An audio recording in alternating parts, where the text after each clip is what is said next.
জয় মা চামুণ্ডা ৰাশিফলৰ ভিডিঅলৈ আপোনালোক সকলোকে স্বাগতম জনাইছো। ৰাশিৰ ফল হৈছে 18 ছেপ্টেম্বৰ 2024 বুধবাৰ পৰিছে।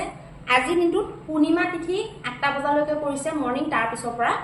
কৃষ্ণপক্ষৰ আহিন মাহৰ প্ৰতিপদা তিথি পৰিছে আৰু আজি দিনটোৰ পৰা আৰম্ভ হ'ব পিতৃপক্ষ বা শ্ৰাদ্ধপক্ষ। এই শ্ৰাদ্ধপক্ষৰ 15 দিন কিছুমান বিশেষ নিয়ম নীতি পালন কৰিলে আমাৰ নিজৰ জীৱনত অমংগল বিলাক আঁতৰি পেলাই আমি মংগলৰ ফালে বা সমৃদ্ধিৰ ফালে যাব পাৰো। আৰু এই পিতৃপক্ষৰ 15 দিনৰ দিনাই অমাৱস্যা বা মহালয়া হ'ব আৰু তাৰ পিছদিনৰ পৰাই আমাৰ পবিত্ৰ নৱৰাত্ৰি আহিনৰ যিটো নৱৰাত্ৰি সেইটো আৰম্ভণি হ'ব। হয়তো আপোনালোকে জানিবও পাৰে নাজানিবও পাৰে, সেইকাৰণে মই কথাখিনি কৈ দিলো। বাকি এতিয়া আজি দিনটোত যিসকল শিশু জন্মগ্ৰহণ কৰিব তেওঁলোকৰ হ'ব মীন ৰাশি, আৰু আজি দিনটোত যিসকল কন্যা পুষ্পিতা হ'ব তেওঁলোকৰ দুভগা যোগ পৰিব। এতিয়া আমি মেষৰ পৰা মীনলৈকে প্ৰত্যেকটো ৰাশিৰ ফল জন্ম ৰাশি বা চন্দ্ৰ ৰাশিৰ ভিত্তিত আলোচনা কৰিম। মেষৰ কাৰণে বৰ এটা ঠিক নাথাকিব, বৰ আপোনালোকে সন্তোষেৰে দিনটো কটাব নোৱাৰিবও পাৰে। মনত বিভিন্ন ধৰণৰ প্ৰশ্ন থাকিব পাৰে বা মনত বিভিন্ন ধৰণৰ আপোনালোকৰ দুমোজা থাকিব পাৰে। মনটোত অকণমান উখল মাখল এটা সৃষ্টি হৈ থাকিব পাৰে। কিবা কথাৰ কাৰণে যিকোনো চাইডৰ কিবা এটা কথাৰ কাৰণে আপোনালোকৰ টেনচন হৈ থাকিব পাৰে। সেইটো মানুহ ভেদে বেলেগ বেলেগ হ'ব পাৰে। ফাইনেন্সিয়েল কিবা টেনচনো হ'ব পাৰে। এতিয়া কিছুমান ৰাশিৰ মানুহে কমেণ্ট দিয়ে মোৰ লগত মিলিছে নাই মিলা। এতিয়া চাওক, আপুনি যদি এনেকুৱা ঘৰৰ মানুহৰ জন্ম লৈছে যি ঘৰত নেকি ফাইনেন্সিয়েল কণ্ডিশ্যনটো বহুত বেছি ষ্ট্ৰং, এতিয়া সেই ঘৰত থকা মেষ ৰাশিটোৰ আকৌ ফাইনেন্সিয়েল কেলে প্ৰব্লেম হ'ব। এতিয়া গতিকে মেষ ৰাশিৰ এতিয়া কোটি কোটি মানুহ আছে, সেইবুলি এতিয়া প্ৰত্যেকৰে যে সেইটো হ'ব সেইটো নহয়।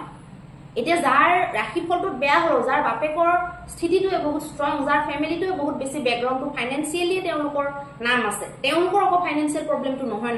সেইটো কথা বুজিব লাগে। এতিয়া মেষ ৰাশি হ'ল বুলিয়ে ৰিক্সা উলিয়া ঠেলা উলিয়া বা যিকোনো এজন ডক্টৰ ইঞ্জিনিয়াৰ সকলোৰে কিবা ফলটো একেই হ'ব নেকি? সেইটো নিজৰ কেপাচিটি হিচাপত ফলবিলাক বেছি বেয়া বা বেছি ভাল হ'ব পাৰে। এই কথাবিলাক বুজি নোপোৱাকৈ ৰাশিফল চোৱাৰ কাৰণে মানুহে এনেকুৱা ধৰণৰ অদ্ভুত কমেণ্ট কৰে। মোটামুটি আপোনালোকৰ কাৰণে বিশেষ খাচ নহ'ব দিনটো। বাকী আপোনালোকে অকণমান বাণীক কণ্ট্ৰল কৰিব, নিজৰ খং ৰাগত আপোনালোকে কণ্ট্ৰল কৰিব, তেতিয়া আপোনালোকৰ কাৰণে ভাল হ'ব। এতিয়া আহিব বৃষৰ কাৰণে যিকোনো পইচা পাতিৰ যিবিলাক ক্ষেত্ৰ বা যিবিলাক সন্ধিৰ ক্ষেত্ৰ সেইবিলাকৰ কাৰণে শুভ। গাৰ্লফ্ৰেণ্ড বয়ফ্ৰেণ্ডৰ মাজত যদি কিবা প্ৰব্লেম চলি আছিলে সেইটো আপোনালোকে ছল্ভ কৰিব পাৰে, তাৰ কাৰণে ঠিক ঠাক দেখা গৈছে। যিকোনো আমোদ প্ৰমোদৰ লগত জড়িত কাম কৰিব পাৰে। সামাজিক আপোনাৰ ষ্টেটাছৰ লগত আপোনাৰ এটা যিটো ইমেজ আছে সমাজত সেইটোৰ ওপৰত আপোনালোকে কিবা যদি কৰিব লগা আছে, কাৰোবাক কিবা দেখুৱাব লগা আছে, জতাব লগা আছে বা কিবা বুজাব লগা আছে, তেনেকুৱা কামবিলাক কৰিব পাৰে। যিকোনো বস্তু কিনা মেলা কৰিব পাৰে, যিকোনো এনেকুৱা সৰু সুৰা বস্তু, সেইবুলি বহুত ডাঙৰ বস্তু যে কিনিব সেনেকুৱা নহয়। কিবা এটা ধৰক পাৰ্চেছ কৰিব লগা আছিলে ইমাৰ্জেঞ্চি, কিন্তু আপোনাৰ বৰ লাগতিয়াল কৰি ল'ব পাৰে। যিকোনো পইচা পাতি সোমাব লগা যদি হৈ আছিলে, ফচি আছিলে, তেতিয়াহ'লে সেইটো সংকেত আপোনালোকে পাব পাৰে। গতিকে মোটামুটি ঠিক ঠাক বুলি ক'ব লাগিব। মিথুনৰ কাৰণে মধ্যম স্থিতি থাকিব। কাৰ্যক্ষেত্ৰত নভবা নিচিন্তাকৈ কিবা যদি কৰে আপোনালোকৰ প্ৰব্লেম হ'ব। এইকেইদিন আপোনালোকৰ অকণমান মানসিক ক্লেশটো চলি থাকিব, মনটোত বৰ উখল মাখল চলি থাকিব আৰু নিগেটিভিটি অলপ আহি থাকিব। চেষ্টা কৰিলেও অকণমান ৰিমুভ কৰিবলৈ হয়তো টান হ'ব। এনেকুৱাত আপোনালোকে যিবিলাক নিগেটিভ কণ্টেণ্ট, ইউটিউব হওক, ফেচবুক হওক, যিটো চ'ৰ্চৰে নহওক, লাগিলে টিভিতে হওক, নিগেটিভ যিবিলাক দুখান্তক সেইবিলাকৰ পৰা অকণমান আপোনালোকে এটা গেপ মেইনটেইন কৰিব, এভইড কৰি চলিব। আপোনাৰ যিমান ভাল লাগিলেও তেনেকুৱা কণ্টেণ্ট বিলাকৰ পৰা যেতিয়া দূৰত থাকিব, উৎসাহ উদ্দীপনাৰ কণ্টেণ্ট বিলাক আপোনালোকে যদি চায় তেতিয়াহ'লে আপোনালোকৰ কাৰণে ভাল হ'ব। বা কমেডিও চাব পাৰে, তেনেকুৱা ধৰণৰ হ'লে আপোনালোকৰ ভাল হ'ব, কাৰণ কাৰ্যক্ষেত্ৰত আপোনালোকৰ অলপমান বাধা দেখা গৈছে। কৰ্কটৰ কাৰণে এতিয়া আমি জানি লম। কৰ্কটৰ কাৰণে যিকোনো বস্তু সৰু সুৰা কিনিব লগা যদি আছিলে কিনিব পাৰে। বিশেষকৈ ধৰ্ম আধ্যাত্মৰ লগত জড়িত আপোনালোকে কামবিলাক কৰিব পাৰে। মন্দিৰ দৰ্শন আদি আপোনালোকে কৰিব পাৰে। মন্দিৰত যদি কিবা দিম বুলি কৈ থৈছিলে, দিবলগীয়া হৈ আছিলে, সেইবিলাক আপোনালোকে দি দিব পাৰে। আৰু লগতে আপোনালোকে যিকোনো তীৰ্থ ভ্ৰমণ, সেইটোতো ক'লোৱে মই, দূৰ তীৰ্থ ভ্ৰমণো কৰিব পাৰে বা যিকোনো দূৰ ঠাইত ভ্ৰমণৰ প্লেনিঙো কৰিব পাৰে। আৰু আপোনালোকে নিজৰ পৰিবাৰৰ লগত, গোটেই বংশ পৰিয়ালৰ লগত আপোনালোকে টাইম স্পেণ্ড কৰোঁ বুলি কিবা প্লেনিং আপোনালোকে কৰিব পাৰে। দান দক্ষিণা কৰিলেও আপোনালোকৰ মংগল হ'ব। এতিয়া আহিব সিংহৰ কাৰণে বৰ এটা ভাল বুলি ক'ব নোৱাৰি। মানসিকভাৱে বহুত টেনচন থাকিব পাৰে। বিবাদৰ কাৰণে, যিকোনো সৰু সুৰা বিবাদৰ কাৰণে ৰিলেশ্যনবিলাকৰ মাজত ফাট মেলিব পাৰে। যিকোনো ৰিলেশ্যন বেয়া হ'ব পাৰে, সেইকাৰণে আপোনালোকে বাণীত কণ্ট্ৰল ৰাখিব। আৰু পইচা পাতিৰ কাৰণেও ৰিলেশ্যন বেয়া হ'ব পাৰে। এতিয়া আহিব কন্যাৰ কাৰণে যিকোনো বস্তুৰ পৰা লাভ হোৱা, নিজৰ ডেইলি ইনকামত ইম্প্ৰুভ হোৱা বা নিজৰ ডেইলি ধৰক ৰুটিনৰ ক্ষেত্ৰত কিবা এটা মানে কিবা এটা বুদ্ধি এটা ধৰক খেলাই গ'ল বা কিবা এটা কৰিব পাৰিলে নিজৰ কাৰণে কিবা এটা অলপমান ডেভেলপ কৰিব পাৰিলে তেনেকুৱা ধৰণৰ উৎসাহবিলাক আপোনালোকৰ উদ্দীপনাবিলাক মনত জাগ্ৰত হ'ব পাৰে আপোনালোকৰ কাৰণে দিনটো ভালেই দেখা গৈছে তুলাৰ কাৰণে বৰ এটা ঠিক নহব বৈবাহিক ক্ষেত্ৰত প্ৰেমৰ ক্ষেত্ৰত বৰ এটা ঠিক নহব হেতু সাইডৰ পৰা মানসিকভাৱে এটা ডিস্ট্ৰাকশন থাকিব এটা অকমান উগুল-থুগুল থাকিব গতিকে আপোনালোকে কোনো ধৰণৰ শুভ কাম নকৰাটো ভাল হ'ব ধৰ্মৰ লগত আধ্যাত্মৰ লগত জড়িত হৈ পেলাই দিনটো আপোনালোকে কটাবলৈ চেষ্টা কৰিব বৃশ্চিকৰ কাৰণে কি হ'ব বৃশ্চিকৰ কাৰণে আপোনালোকৰ মনটো উৎফুল্লিত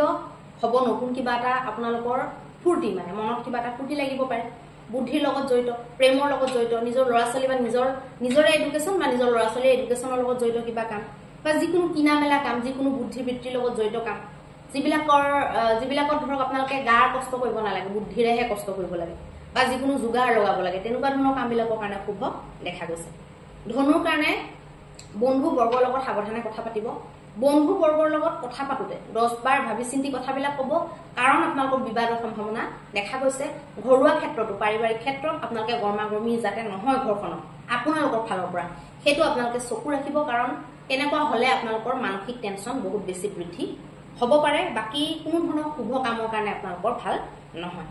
মকৰৰ কাৰণে যিকোনো শিকা মেলা যিকোনো নতুন ধৰক কাম এটা বা কিবা এটা টান কাম এটা আপোনালোকে খুব প্ৰেক্টিছ কৰিব লাগিব সেই তেনেকুৱা ধৰণৰ কামবিলাক য'ত নেকি বহুত বেছি সংঘৰ্ষ বহুত বেছি পৰাক্ৰমৰ প্ৰয়োজন হয় তেনেকুৱা কামবিলাক বা দূৰ যাত্ৰা কৰা বা একেখন ডিস্ট্ৰিক্টতে ওচৰতে কিন্তু বহুত ঠাইত যাত্ৰা কৰা এনেকুৱা কামবিলাকৰ কাৰণে আপোনালোকৰ ভাল দেখা গৈছে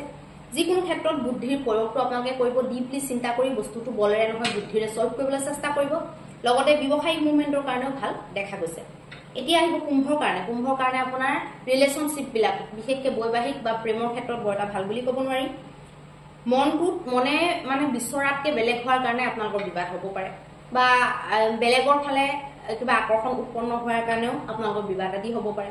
বা কিবা এটা বিচাৰিছিলে সেইমতে নহলে বা সময়ত নহলে বা নিজে ভবামতে নহল আৰু এনেকুৱা কাৰণে কিবা এটা আপোনালোকৰ সিচুৱেচন ক্ৰিয়েট হ'ব পাৰে বা কোনোবা থাৰ্ড পাৰ্সনৰ কাৰণেও কিবা থাৰ্ড পাৰ্সন হেতু লাভাৰে নহয় বেলেগো হ'ব পাৰে ফ্ৰেণ্ডো হ'ব পাৰে গতিকে এনেকুৱা সিচুৱেচনৰ পৰা আপোনালোকে বাচি থাকিবলৈ হলে নিজকে অকমান সংযমিত কৰিব লাগিব বাণীত আপোনালোকে কন্ট্ৰল ৰাখিব লাগিব বেছিকে গাই মেলি নাথাকি পেলাই আপোনালোকে তলে তলে বস্তুটো লক্ষ্য কৰিব কিবা গৰ্বৰ ঘটিছে নেকি তলে তলে লক্ষ্য কৰিবলৈ চেষ্টা কৰিব অকনমান চকু দিব ৰিলেশনশ্বিপ বিলাকত তেতিয়া আপোনালোকৰ ভাল হ'ব এতিয়া আহিব মিনৰ কাৰণে যিকোনো এনেকুৱা এটা কাম ধৰক যিটো নেকি আপোনালোকৰ কাৰণে এতিয়া বহুত জৰুৰী খুব আপোনালোকে এইকেইদিন লাগি আছিলে ধৰক আজি হৈ গ'ল সেনেকুৱাও হ'ব পাৰে লগতে আপোনালোকৰ মনটোত এটা উৎসাহ থাকিব বা এটা মানে ষ্টেবিলিটি এটা থাকিব আপোনালোকৰ মানে কিবা এটা যদি নোহোৱা হৈ আছিলে হ'ব দে হৈ যাব দে এনেকুৱা ধৰণৰ পজিটিভ যিবিলাক আপোনালোকৰ থিংকিং সেইবিলাক আপোনালোকৰ আহিব ধৈৰ্য অকমান আহিব আপোনালোকৰ ইনে এই ৰাখিটো ধৈৰ্যটো বহুত কম থাকে সেইকাৰণে ইফাল সিফাল হৈ থাকে বেছিকে মনটো গতিকে আপোনালোকে মনটোক কন্ট্ৰল কৰাৰ কাৰণে মনটোক একঠাইত লগোৱাৰ কাৰণে যিমান কৰিব পাৰি আপোনালোকে প্ৰেক্টিছ তেনেকুৱা ধৰণৰ কিবা যদি প্ৰেক্টিছ আছে তেনেকুৱা ধৰণৰ সেইবিলাক মেডিটেশ্যন হওক বা যিটো হিচাপে আপোনালোকে নকৰক সেইটো হয়তো বেলেগ এটা টপিকো হ'ব পাৰে মেডিটেশ্যনো হ'ব পাৰে নহলে কিবা বোলে মই এনেকুৱা টপিক বাছি লৈছো সেইটোক মই অলপ দিনৰ কাৰণে মই ইউটিউবতে মই কনচেন্ট্ৰেট কৰিম সেইটো বিষয়ৰ ওপৰত মই জানিম সেইটো এটা মন লগোৱাৰ এটা উপায় মানে মেডিটেশ্যনৰ নিচিনাই প্ৰায় সেইটো তেনেকুৱাও আপোনালোকে কৰিব পাৰে আপোনালোকৰ কাৰণে বেনিফিট হ'ব আৰু যিসকলে নতুনকৈ শিকি আছে তেওঁলোকে পুৰা কনচেন্ট্ৰেশ্যন পাৱাৰটো বঢ়োৱাৰ কাৰণে যি কৰা যায় আপোনালোকে নিশ্চয় এপ্লাই কৰিব লাগে কাৰণ আপোনালোকৰ কাৰণে সেইটো বহুত জৰুৰী এতিয়া আহকচোন আমি মহা উপায়টোৰ বিষয়ে আলোচনা কৰিম মহা উপায়ত আপোনালোকে কি কৰিব মহা উপায়ত আজিৰ পৰা পিতৃপক্ষ বা শ্ৰাদ্ধ পক্ষ বা আমাৰ যিবিলাক পূৰ্বপুৰুষ ঢুকাই গ'ল যিবিলাক নেকি আমাৰ ওপৰত আছিলে পূৰ্বৰ পুৰুষ আছিলে যিবিলাক এতিয়া এখন পৃথিৱীত নাই তেওঁলোকৰ এই 15 দিন তেওঁলোকৰ কাৰণে সমৰ্পিত কৰা হয় এইটোক শ্ৰাদ্ধ পক্ষ বা পিতৃপক্ষ বুলি কয় এই দিনটোৰ পৰা আপোনালোকে এগজি চাকি জ্বলাব লাগে দক্ষিণ ফালে মুখ কৰি পেলাই আপোনালোকে ভিতৰতে নিজৰ বাৰাণ্ডাটো কৰিব পাৰে বাহিৰতো কৰিব পাৰে বা ভিতৰৰ বাৰাণ্ডাখনতো কৰিব পাৰে বাহিৰৰ বাৰাণ্ডাখনতো কৰিব পাৰে যেনেকৈ আপোনালোকে সুবিধা পায় বৰষুণ নাথাকিলে আপোনালোকে একেবাৰে বাহিৰতো কৰিব পাৰে কোনো কথা নাই সন্ধিয়া মুঠতে গধূলিৰ যিটো আপোনাৰ গধূলি সময় সেইখিনি সময়ত আপোনালোকে চিকিমিকি সময়ৰ পৰা চাকি গছ আপোনালোকে জ্বলাই দিব লাগে যিমান দেৰি জ্বলি থাকে আপোনালোকে মানে জ্বলি থাকিবলৈ দিব নুমাই দিব নালাগে এই দিনটোৰ পৰা আৰম্ভ কৰি পেলাই আপোনালোকে একেবাৰে মহালয়া দিনাখনিলৈকে এই নিয়মটো কৰিব লাগে আৰু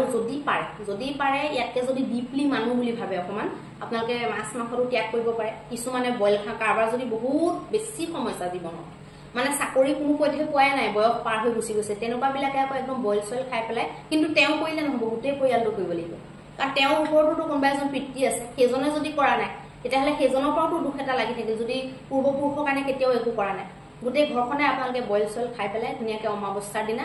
আপোনালোকে 5 জন 7 জন বা 9 জন মানুহক ভৰপেট আপোনালোকে খাদ্য খুৱাব পাৰে খিচিৰি লাবৰা আৰু মিঠাই এই এনেকুৱা ধৰণৰ বস্তুবিলাক বা পুৰি চব্জি মিঠাই এনেকৈ আপোনালোকে খুৱাব পাৰে লগত আপোনালোকে ক্ষীৰটো দিব পাৰে আৰু পইচা দক্ষিণা আপোনালোকে দি দিলে কাপোৰো আপোনালোকে দান দিব পাৰে ঠাণ্ডা আহি আছে ধৰক ঠাণ্ডা পিন্ধা কাপোৰো দিব পাৰে গতিকে তেনেকুৱা কামবিলাক কৰিলে আপোনালোকৰ জীৱনত বহুত মংগল হ'ব বুলি মই আশা কৰিছোঁ আৰু মই কোৱা কথা নহয় এইটো শাস্ত্ৰৰ কথা এইবিলাক আৰু মই কোৱা মতেতো আৰু শ্ৰাদ্ধ পক্ষতো হোৱা নাই গতিকে এইবিলাক আপোনালোকে সৰু সৰু ৰিমেডি বেছি খৰচাও নাই কৰিও ভাল লাগে নিজৰ মনটোও বহুত ভাল লাগি থাকে গতিকে কৰিলে কৰিব পাৰে আৰু যদি নহয় নিৰামিষ বোলে তেনেকৈ খোৱাৰ ক্ষেত্ৰত নকৰোঁ আপোনালোকে পিঁয়াজ নহৰু খাই পেলাইও কৰিব পাৰে নিৰামিষ মানে এনেকুৱা নিৰামিষ নহয় যে আপোনালোকে পিঁয়াজ নহৰু বোলে নাখাব লাগিব তেনেকুৱা বহুত বেছি প্ৰব্লেম থকা যাৰ একোৱে কৰা নাই বহুত যুগ যুগান্তৰ পৰা একো কৰা নাই তেওঁলোকে টোটেলি বইল থাকি বা দিনটো বা উপবাস থাকি ৰাতি এসাঁজ খাই পেলাই তেওঁলোকে কৰাটো ভাল আৰু যাৰ নৰ্মেল চলি আছে আপোনালোকে এনে নৰ্মেল নিৰামিষটো খাব পাৰে আৰু নহ'লে খাই বৈও আপোনালোকে চাকি গছ দক্ষিণ ফালে দিলে ধৰক তেনেকৈ কৰি পেলাই যিটো আপোনালোকৰ মৃতকৰ দেউতাক বা মাকৰ যিটো তিথি ধৰি লওক কাৰোবাৰ মাক বা দেউতাক পঞ্চমী বা ষষ্ঠী বা সপ্তমীত ঢুকাইছে এতিয়া এইটো পক্ষৰ সেই তিথিটো আপোনালোকে বাছি লৈ সেই তিথিটোতো আপোনালোকে নিয়মখিনি কৰিব পাৰে আৰু একদম গোটেই সকলোৰে কাৰণে একেলগে অমাৱস্যা দিনা কৰিব পাৰে